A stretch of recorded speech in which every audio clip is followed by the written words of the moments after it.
Bismillahirrahmanirrahim. Assalamualaikum warahmatullahi wabarakatuh. Pemirsa, bila mana Anda bernasib sama dengan saya, alhamdulillah dikasih izin oleh Allah Subhanahu wa taala memiliki anak keturunan. Betapa bahagianya kita. Tentu nanti saya tidak akan memilih orang ya. Oh, bagaimana dengan kami yang belum punya anak keturunan? Insyaallah sabar. Saya ingin bercerita dulu kepada pemirsa semua bahwa pemirsa yang punya anak keturunan sesungguhnya sedang memiliki sebaik-baiknya bekal untuk saudara nanti menghadap pada Allah Subhanahu wa taala. Anak-anak saudara bila mana saudara didik untuk berdoa untuk saudara. Anak-anak saudara bila mana saudara didik untuk taat beribadah. Di antaranya mengaji Al-Qur'an, menghafalkan Al-Qur'an. Salat di masjid, di mana langkahnya panjang karena salatnya di masjid. Dia rajin berderma dengan hartanya. Maka Masya Allah, kita mati pun insya Allah tenang. Karena akan ada asupan amal soleh dari kita punya anak keturunan. Ustadz, sebentar. Masa amal yang masih pada hidup bisa masuk, bisa keterima sama amal yang udah pada mati? Begini pemirsa, kita nggak usah pakai dalil yang panjang-panjang deh ya. Karena perdebatannya akan panjang juga. Saya ngasih seseorang kain. Oke? Lalu kita bilang sama orang ini, Pak, kain ini untuk Bapak sholat ya. Lalu orang itu pakai. Kita kira-kira dapat nggak pahalanya? Dapat lah. Terus abis kita ngasih itu kain, besoknya kita meninggal dunia. Ternyata si bapak yang tidak tahu kita meninggal dunia pun masih melekat kain itu dipakai oleh dia. Kira-kira kita yang udah mati ini masih dibagi nggak tuh amal dari kain yang kita kasih yang dipakai sama orang itu sholat? Masih. Apalah lagi anak kita. Kita biayain anak orang lain mengaji. Kita biayai orang lain tuh punya anak pesantren. Lalu anak ini ya mengaji, taat, soleh, bahkan menjadi guru, menjadi ulama, menjadi kiai. Kita kira-kira dapat tidak? Apalagi kemudian anak kita yang kemudian kita didik dengan fisik kita. Kita biayai dengan uang kita. Tentulah kita akan mendapat lagi lebih banyak pahalanya. Masya Allah. Dan saya mengingatkan kepada saudara yang sudah punya anak keturunan. Seperti saya, alhamdulillah saya punya anak 5 pemirsa. Wirda, Kumi, Kun, Hafiz, dan Aisyah. Saya berusaha mengajarkan kepada anak-anak saya ini. Kalian tuh mesti banyak berdoa. Doain papa, doain mama. Jangan masih hidup aja papa udah lupa didoain. Apalagi ntar papa mama udah pada mati. Ajarkan anak kita berdoa. Rabbi firli wali walidayya warhamhuma kama rabbayani shaghira. Ajarkan anak kita kemudian ya mendoakan kita supaya lepas dari azab, dari siksa kubur, dimudahkan di padang mahsyar, dimudahkan nanti di hari hisab. Betul pemirsa. Deposito kita tidak akan menyelamatkan kita kalau kita tidak pakai itu deposito untuk buat perbuatan yang baik. Anak kita insya Allah adalah anak yang sebaik-baiknya bekal buat kita. Kalau kemudian kita mendapati anak kita menjadi anak yang saleh, anak yang berbakti. Apalagi kalau kemudian anak saudara adalah seorang penghafal Al-Quran. Masya Allah. Ya, diajarkan oleh kita dia menjadi imam. Diajarkan oleh kita dia menjadi muadzin. Kita ajarin dia nih azan. Masih kecil kita ajarin azan. Allahu Akbar, Allahu Akbar. Allahu Akbar, Allahu Akbar. Ketika kita dikubur, anak kita berdiri menjadi muadzin. Wah, subhanallah. Orang kemudian datang bergegas, berbondong-bondong menuju masjid. Pahalanya menjadi pahala muadzin sajakah? Tidak. Pahalanya pun menjadi pahala kita orang tuanya. Masya Allah. Ajarkan anak kita mengajarkan Al-Quran. Alif, patah, alif, bawai, alif, doma, a, i, u. Lalu ada orang lain yang belajar sama anak kita. Kita pun yang sudah meninggal dunia bakal dapat pahala. Yang paling merugi adalah yang punya anak keturunan, tapi dia tidak mendapati doa dan amal soleh dari anak keturunannya. Sampaikan rekaman ini, sampaikan kajian ini kepada siapa yang ingin memetik pelajaran. Bila mana dia punya anak, ajarkan anaknya doa, ajarkan anaknya beribadah agar mengalir pahalanya buat dia. Hatta nanti dia sampai dalam kuburnya. Dan ingatkan mereka-mereka yang punya anak keturunan. Jangan sampai kemudian dia meninggalkan anak keturunan yang bahkan dia untuk berdoa bagi dirinya sendiri, untuk beribadah bagi dirinya sendiri pun dia tidak mau. Innalillahi wa inna ilaihi raji'un. Mudah-mudahan saya mendoakan bagaimana saudara-saudara yang sudah punya anak keturunan yang saleh-salehah. Lalu bagaimana dengan mereka tidak punya anak keturunan? Insya Allah kita akan bahas di lain yang waktu. Kita sudah belajar bahwa sebaik-baiknya ketika kita memiliki anak keturunan adalah ketika anak keturunan kita mampu berdoa, mendoakan kita. Baik ketika kita hidup, apalagi ketika kita nanti sedang menghadap pada Allah Subhanahu wa taala. Dan sebaik-baik anak keturunan adalah anak keturunan yang taat beribadah kepada Allah agar tidak menjadi beban kita pada saat kita nanti mati. Lalu kemarin ya, di pertemuan yang lalu atau di rekaman yang lalu ada pertanyaan, bagaimana dengan kami yang tidak punya anak keturunan?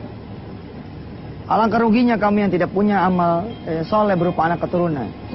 Karena katanya salah satu bekal yang baik adalah anak keturunan. Ketika kita sudah di alam kubur, anak kita menjadi imam sholat. Imam sholat ini mendapatkan pahala dari makmumnya. Dia mendapatkan pahala dari kebaikan-kebaikan imamnya. Lalu didapat juga bukan oleh sang imam, tapi oleh orang tua sang imam. Mereka yang punya anak menjadi muadzin. Di pembahasan yang sudah lalu kemudian ada pembahasan bahwa yang mendapatkan pahala bukan cuma anaknya yang menjadi muadzin saja. Tapi kemudian orang tua yang menjadi muadzin itu anaknya pun dapat. Bagaimana mereka-mereka yang punya anak keturunan menjadi pejabat-pejabat yang saleh, menjadi pimpinan-pimpinan yang jujur. Maka yang mendapatkan pahala bukan cuma anaknya itu, tapi juga orang tuanya. Terus bagaimana dengan anak-anak keturunan? Ya, bagaimana dengan orang tua yang tidak punya anak keturunan? Sebenarnya menggampang. Bagaimana gampangnya? Cari, didik anak orang lain, seakan-akan itu anaknya sendiri. Jadikan anak-anak itu bisa mendoakan orang tua mereka. Bila mana kemudian anak-anak itu mendoakan orang tuanya, insya Allah akan menghadiahkan doa itu untuk Anda semua yang sudah menjadikan anak itu soleh karena biaya Anda. Jadikan anak-anak itu bisa baca tulis, baik itu baca tulis Latin, apalagi baca tulis Al-Quran. Ajarkan anak itu bisa memiliki sendiri penghasilannya, lalu menghidupi keluarganya dengan penghasilan dia. Ajarkan anak-anak itu kemudian menjadi orang-orang yang berguna, orang yang bermanfaat, sehingga ketika dia menjadi orang yang berguna dan bermanfaat, maka apa yang menjadi kegunaannya, apa yang menjadi manfaatnya, itu juga akan mengalir kepada saudara semua. Lalu, tapi kan Ustaz tidak seperti anak keturunan sendiri, ya memang. Tapi insya Allah, mudah-mudahan anak-anak itu kelak akan disuruh menemui kita di padang mahsyar. Carilah oleh kalian orang-orang yang telah membiayai kalian semua ketika di dunia. Carilah orang-orang yang ketika di dunianya memberi kalian pakaian.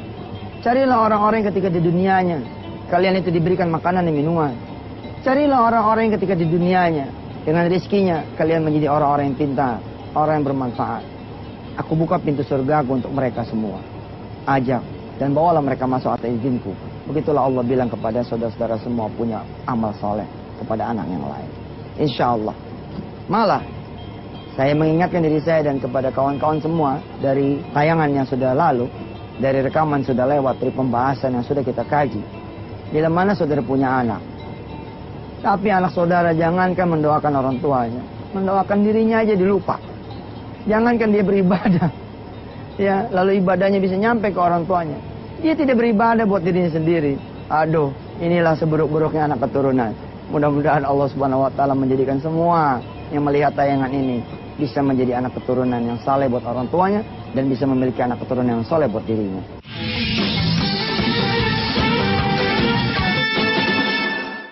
Pemirsa yang dirahmati Allah, dari beberapa edisi saya mengajak saudara untuk menikmati pemandangan alam yang luar biasa. Ini gunung apa namanya? Gunung Tidore, subhanallah. Di belakang ada pulau apa?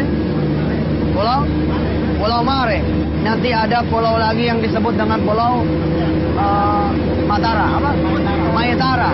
Tempat di mana duit ribuan itu berada.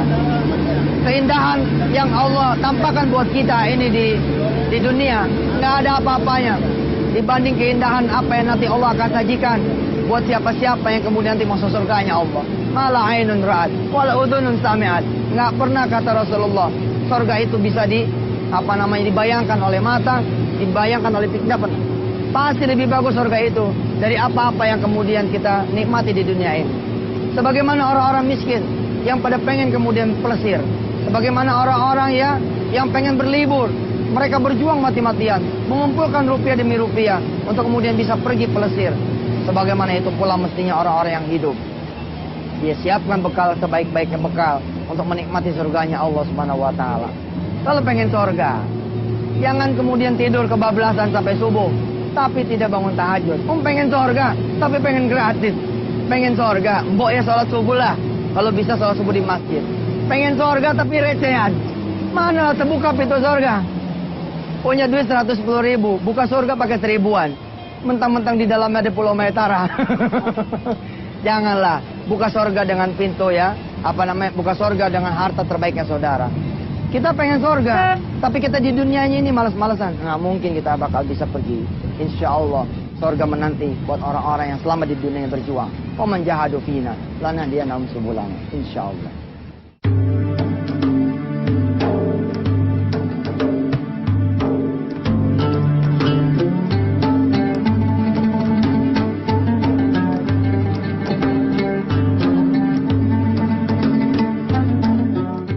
Pemirsa, saya ingin mengingatkan diri saya dan saudara semua. Saudara masih punya rumah. Di mana saat ini saudara masih hidup. Coba pikirkan, sebelum meninggal dunia, untuk menyerahkan rumah itu kepada Allah. Berani? Hanya orang gila yang mengatakan, oke, saya akan jual rumah saya akan sedekahkan kepada Allah. Hanya orang gila, ada orang gila yang kayak gitu yang hebat. Kita rumah udah mau kita tinggalin, kita bagus-bagusin. Tapi nggak apa-apa juga, ngebagusin rumah di dunia. Karena kita ini hidupnya di dunia. Tapi yang tidak boleh kita lupakan, kita bangun rumah kita nanti di kuburan. Kita bangun kuburan kita ini sebaik-baiknya tempat. Yakni dengan cara apa? Apa yang menjadi harta kita? Ada yang ditukar untuk menjadi bekal kita di alam akhir nanti. Tentu akan lebih hebat lagi buat saudara semua yang punya rumah satu-satunya. Tapi saudara belah. Rumah itu saudara belah. Berapa duit itu lakunya? Misalkan 100 juta. Saudara belah. Saya banyak loh orang-orang kayak gitu. Ada yang bilang kepada saya, Ustaz, saya samina waton sama antum. Anak punya rumah, anak jual 95 juta. Luar biasa. Ini bukan rumah yang ratusan juta. Bukan rumah yang miliaran. Rumah 95 juta. Kebayang sama kita kan rumah 95 juta ya kira-kira begitulah. Apa dia bilang? Saya hanya ambil 5 juta Ustaz. Untuk saya ngontrak. Hidup kira-kira 1-2 tahun. Saya cari kontrakan yang kira-kira 1 tahunnya 2 juta. Wow, luar biasa. Lalu 90 jutanya. Tolong Ustaz, cari di mana masjid yang lagi ngebangun. Berikan ini uang saya kepada mereka. Cari masjid yang lagi direnovasi. Berikan ini uang kepada mereka. Cari madrasah juga yang sudah doyong, yang kelasnya ambruk. Berikan sebagian dari uang yang 90 juta ini untuk mereka. Allah subhanallah. Saudara punya kendaraan. Berapa? Ada yang 1, ada yang 2. Yang 2 harusnya nggak usah mikir. 1, lepas. Buat bekal saudara di alam akhirat nanti. Jangan kemudian mati, mobilnya masih banyak. Nggak ada yang diberikan kepada Allah Subhanahu wa Ta'ala. Ustaz, saya punya mobil 10. Tapi sudah saya kasih ambulan ke tempat yang lain. Saya sudah kasih kemudian mobil jenazah ke tempat yang lain. Oh nggak apa-apa kalau begitu mas. Ini yang saya bilang. Mobil banyak, tapi tidak ada yang dibawa ke alam akhirat. Jangan sampai begitu, rugi. Lebih hebat lagi bila mana saudara punya mobil satu-satunya. Lalu saudara berani belah itu mobil. Allah karim. Ada yang datang kepada saya. Ustadzuna, yes, ada apa?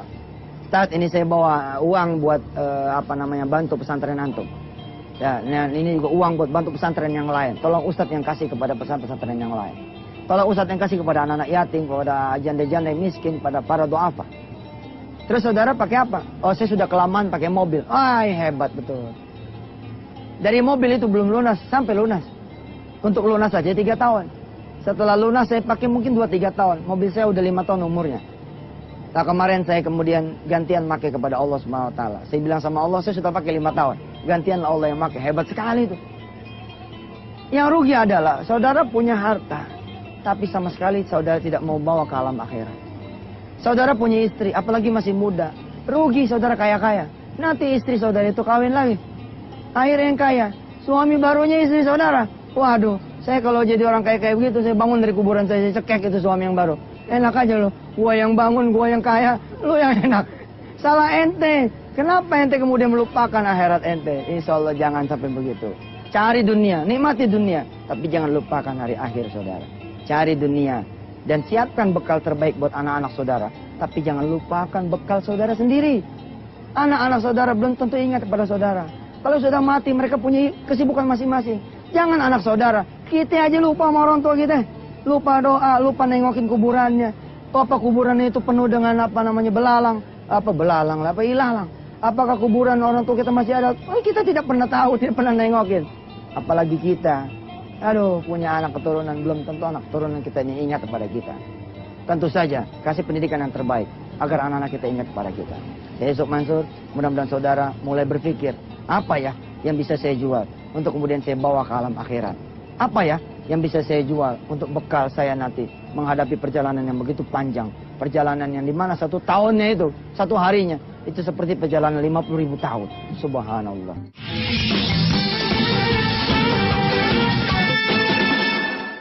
Saudara-saudara sudah mendengar bahwa kalau bisa kita beri kepada Allah pada saat kita hidup, supaya bekal kita nanti pada saat kita mati.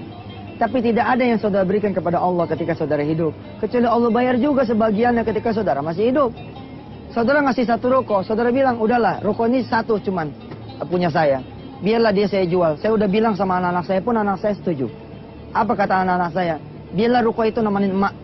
Biarlah ruko itu nemenin bapak. Nanti di alam kuburnya bapak dan emak. Tapi subhanallah, belum lagi kita meninggal, ruko kita udah jadi 10. Karena Allah bilang kepada kita semua, siapa yang ngasih 1, Allah akan berikan 10 kali lipat. Kita punya deposito nih, persiapan nanti anak-anak kita, ya, pada saat kita tinggalkan anak-anak kita. Berapa depositonya? 100, 200, 300 juta. Lalu kita kumpulkan anak-anak kita. Kita bilang, emak mikirin kalian supaya kalian nanti ini enak hidup di dunia. Tapi kalian mikirin enggak, emak bagaimana nanti di alam kubur? Lalu anak-anak sepakat, siap mak, kalau gitu bagi 2 aja. Kalau nanti emak benar-benar meninggal dunia, ya 150 buat kita, 150 buat emak. Kita bagiin itu kepada fakir miskin, kita jadiin musola, kita jadiin madrasah. Saudara, emak saudara masih hidup, itu duit udah jadi 1,5 miliar. Sebab 150 juta dikali 10 oleh Allah. Man ja'a bil hasanati falau asyru amtalia. Saya menyedekahkan rumah saya atas izin Allah kepada Allah Subhanahu wa taala, atas restu istri saya dan mertua saya. Alhamdulillah.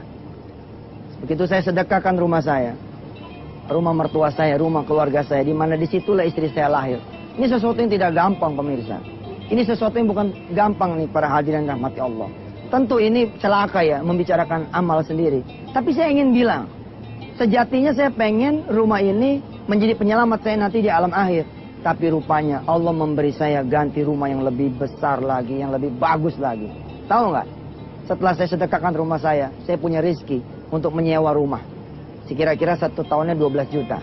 Saya sewa 5 tahun sekaligus sampai kiamat. Sampai 2012. Dari tahun 2008 itu saya sewa. Alhamdulillah, ternyata saya panjang umur. Istri saya panjang umur. Dan bahkan anak-anak saya 2 lahir di rumah yang baru. Subhanallah.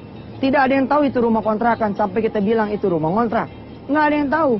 2008 saya sedekahkan juga mobil saya 2. Atas izin Allah Subhanahu wa taala sekarang mobil saya banyak. Tiap hari mobil saya ganti. Tergantung yang jemputnya siapa. Sekarang saya memiliki mobil jauh lebih banyak daripada mobil-mobil yang dulu saya miliki. Allahu Akbar walillahil am. Niatnya untuk bekal akhir, niatnya untuk bekal nanti saya dikubur, ternyata Allah pun tetap memberikan bagian saya ketika saya masih di dunia ini. Ketika saya ngontrak, menjalani kontrakan, saya bilang sama istri saya, kalau kita yang ngontrak 5 tahun, lalu kita niat tinggal di kontrakan kita sampai 5 tahun, rugi sekali. Kita bilang sama Allah, ya Rob, saya ambil 2 tahun saja. 3 tahunnya nanti buat orang lain yang tidak punya duit buat ngontrak. Tahu apa yang terjadi? Allah siapkan dalam 2 tahun itu rumah yang tidak perlu saya bayar dengan uang serupiah pun. Allah kasih saya tuang pengusaha yang bilang, Ustaz, saya lagi bangun properti di mana-mana. Saya ingin punya amal untuk antum. Saya bangunin antum rumah. Allahu Akbar, ada kolam renangnya pemirsa. Masya Allah. Rumah yang saya sedekahkan untuk Allah, tidak ada kolam renangnya.